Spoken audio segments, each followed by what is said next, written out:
Se procurer du pain maintenant, c'est chaud. En Tunisie, il y a désormais un grand monsieur qui a compris que pour devenir le maître des lieux, il ne faut surtout pas faire le jeu de ceux qui font semblant d'être malheureux. Pour lui, quitte à faire semblant, autant faire semblant d'être heureux. C'est du moins ce que nous recommandent les cieux, si on prend le temps de les regarder un tant soit peu. Le hic, c'est qu'un bon nombre de ces citoyens n'ont toujours pas admis qu'il doit y avoir une morale.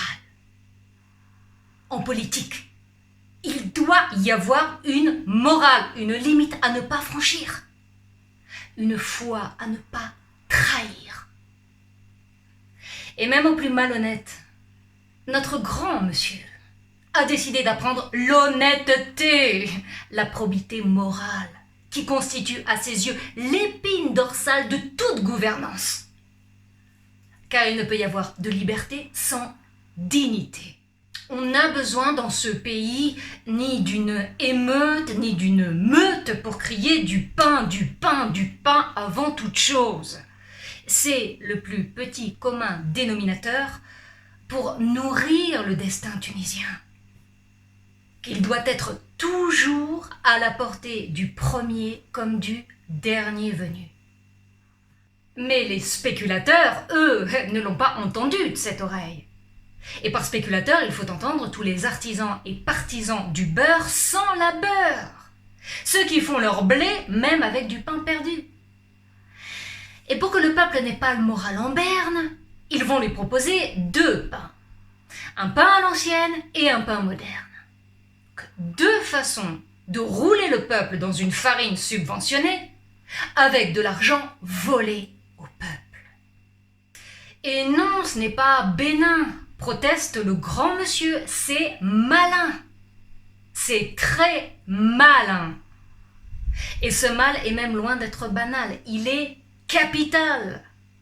Capital qui engendre des capitaux et qui finit par décapiter les plus nécessiteux. Derrière la crise du pain qui secoue en ce moment la Tunisie des palais comme la Tunisie des chaumières, il y a la mainmise des mêmes affairistes qui n'ont jamais hésité à défaire la Tunisie pour faire des affaires. D'où la ferme résolution du grand monsieur de leur faire la guerre. Il y a une légende qui raconte qu'un jour, Iblis se leva du bon pied, prit conscience de tous ses méfaits et décida de prendre sa retraite sur la pointe des pieds. Alors les hommes l'interpellèrent à cet effet en lui disant « Mais que vont devenir vos usines et vos vitrines, vos vices et vos malices ?» « Je vous les lègue, » répondit Iblis, « parce que vous en êtes les plus dignes héritiers. »